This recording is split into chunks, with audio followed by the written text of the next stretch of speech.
Part first के सभी students, आज के इस वीडियो सत्र में अप्रसंवादी दोलक जो कल पढ़ा था उसके एग्जाम्पल के रूप में सरल लोलक को पढ़ने जा रहे हैं।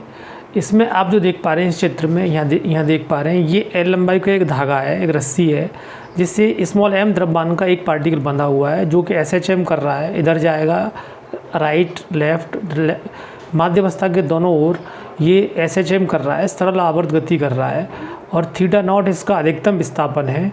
किसी समय थीटा पर दोलन करते करते किसी समय जैसे यहाँ से यहाँ आ गया है ये, तो इस समय आप देख पा रहे हैं इसका जो भार है mg, वेट इसका नीचे डाउनवार्ड होगा, वर्टिकली डाउनवार्ड, ऊर्ध्वाधर नीचे होगा। इस mg चूँकि ये वाला कोण थीटा है, ये वाला, तो ये वाला भी कोण, ये इस रेखा को आगे बढ़ा लिया है तो ये वाला भी कोण थीटा का होगा, दोनों एकांतर कोण होंगे। इस mg का इस तरफ जो घटक होगा वो mg cos थीटा होगा और इस mg का इस तरफ घटक होगा वो mg sin थीटा होगा। mg sin थीटा ही इसको प्रत्यानयन बल होता है, इसको इस तरफ लाने के लिए कार्य कर रहा है।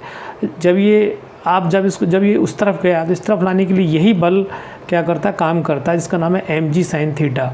इसको बोलते हैं प्रत्यानयन बल। ये यहाँ से लेके यहाँ तक का एरो जो लगा हुआ है ये यहाँ तक है, तो प्रत्यानयन बल का मान क्या हो गया, माइनस mg sin थीटा। और इस mg sin थीटा का ओ के सापेक्ष आप टॉर्क निकालेंगे, बलाघूर्ण निकालेंगे, तो बल और यहाँ देखिए चित्र में ये बल की क्रिया बिंदु से लंबवत दूरी, ये लंबवत दूरी क्या है, स्मॉल एल। बल क्या है, mg sin थीटा। बल की क्रिया बिंदु से लंबवत दूरी यानी स्मॉल एल और mg sin थीटा का जो गुणा होगा वो बलाघूर्ण कहलाएगा। टॉर्क बराबर माइनस mg एल गुणा कर दिया लंबाई का sin थीटा, और टॉर्क बराबर क्या होता है, बलाघूर्ण बराबर क्या होता है, आई d2 theta upon dt square, और इसका आई का भाग लगा दिया आपने। आई बराबर क्या है, एम एल स्क्वायर, यानी m into R square. L क्या है, इसकी लेंथ, m इसका मास है, तो आई बराबर क्या होगा, एम एल स्क्वायर।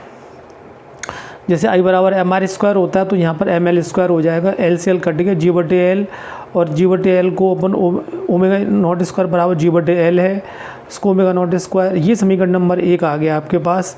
ये जो समीकरण नंबर 1 है ये है अवकलन समीकरण आ गया इसका, और इसमें आप क्या कर रहे हैं, D theta upon D T का गुणा कर रहे हैं यहाँ और यहाँ। आप देख पा रहे हैं यहाँ गुणा कर दिया, इस पद में भी गुणा कर दिया। D theta upon D T क्या होता है, ओमेगा, ये क्या हो जाएगा, D omega upon D T, ये omega naught square sine theta D theta upon D T. D T को आप यहाँ से हटा दो तो क्या बचेगा, यहाँ से omega D theta plus omega naught square sine theta D theta बराबर 0। जब इसका आप समाकलन करेंगे, इसका ओमेगा के सापेक्ष और इसका थीटा के सापेक्ष करेंगे समाकलन, तो इसका ओमेगा स्क्वायर बाई 2 आ जाएगा। इसका ओमेगा नॉट स्क्वायर का कुछ नहीं होगा, साइन थीटा का माइनस कॉस थीटा हो गया बराबर कांस्टेंट, 0 का कांस्टेंट हो जाएगा। तो इसका ए का मान निकालने के लिए प्रारंभिक शर्तों का यूज़ करते हैं, जैसे कि आपको पता है थीटा बराबर थीटा नॉट, यानी यहाँ पर थीटा बराबर थीटा नॉट माने क्या होता है, अधिकतम विस्थापन। यहाँ पर कोणीय वेग यानी इसका 0 होता है, यहाँ पर रुक जाता है ये, तो अधिकतम यानी अधिकतम विस्थापन वही होता है जहाँ पर उसका कोणीय वेग का मान क्या हो जाए, 0 हो जाए। तो आप देख पा रहे हैं यहाँ पर थीटा बराबर थीटा नॉट पर क्या है, ओमेगा बराबर 0, इसमें रख दो आप थीटा, ओमेगा बराबर ओमेगा का मान 0, ठीक है, थीटा बराबर थीटा नॉट, ये ए का मान आ गया। ए बराबर कितना आ गया, minus omega naught square cos theta. ये समीकरण नंबर 3 है।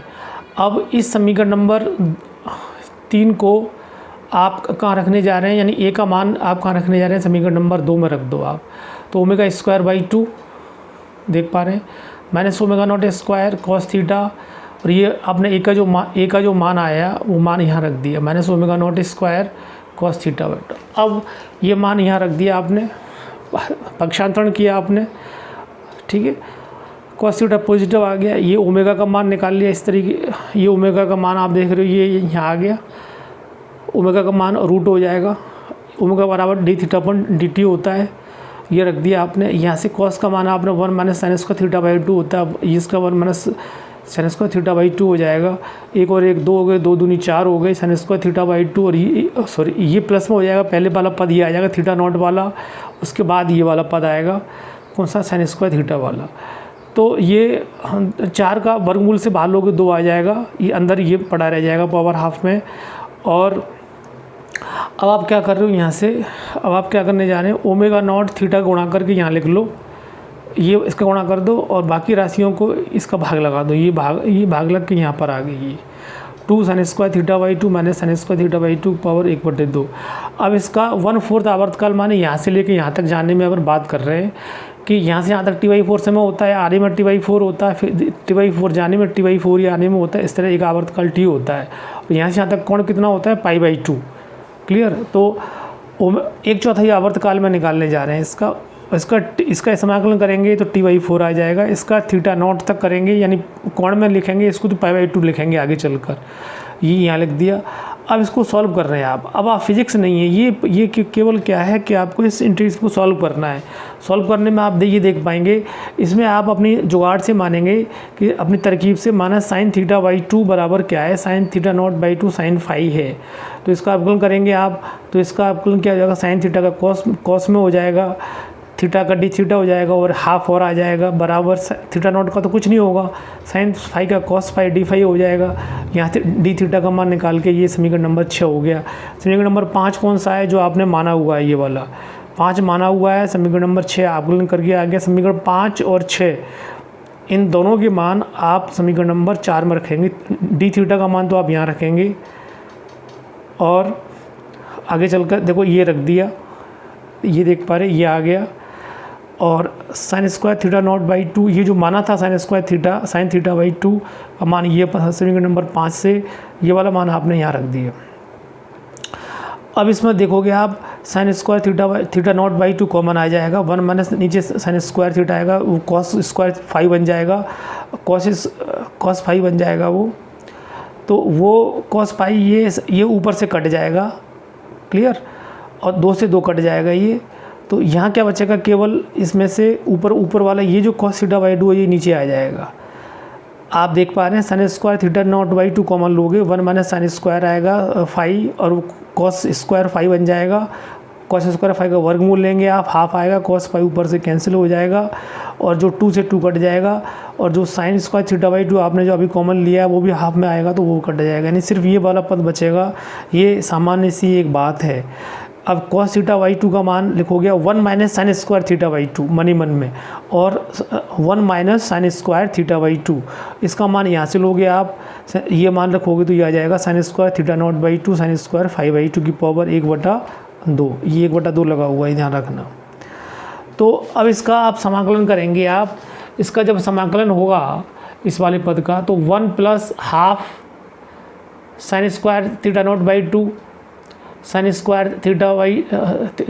Square phi plus n minus 1 factorial 3/8 आ जाएगा, sin 4 θ0/2 sin 4, इस तरीके से आगे वाले पद आते रहेंगे। अब इसमें ये 0 to π/2 वाली लिमिट रख दो आप। लिमिट रखोगे ये सब जगह आपने ये मान रख दिया। मान रखने के बाद यानी जहाँ जहाँ फाई आता है वहाँ पर आपने क्या लिख दिया है, π/2 ये लिमिट रख दी है। ये फाई के सापेक्ष में ध्यान रहे आपको। ओमेगा नॉट बराबर क्या होता है, 2π/T0। अब वो टी का मान निकाल ले, ये 2 से ये कट जाएगा यानी इस तरफ क्या आ जाएगा T0 और ये 2/π। क्लियर, 2 से 2 कट गया, 2 ऊपर आ गया, पाई का भाग लग गया। और ये जो वाले पद हैं ये वाले पद आपके सामने आते जा रहे हैं, कौन से, ये वाले। अब इसमें पाई सब कैंसिल हो जाएंगे, 1/4 यानी ये जो टी बराबर क्या आ जाएगा, T0 1 plus 1/4 sin square θ0/2 9/64 sin 4 θ/2। ये इसका एक आवर्तकाल का समीकरण आ जाएगा।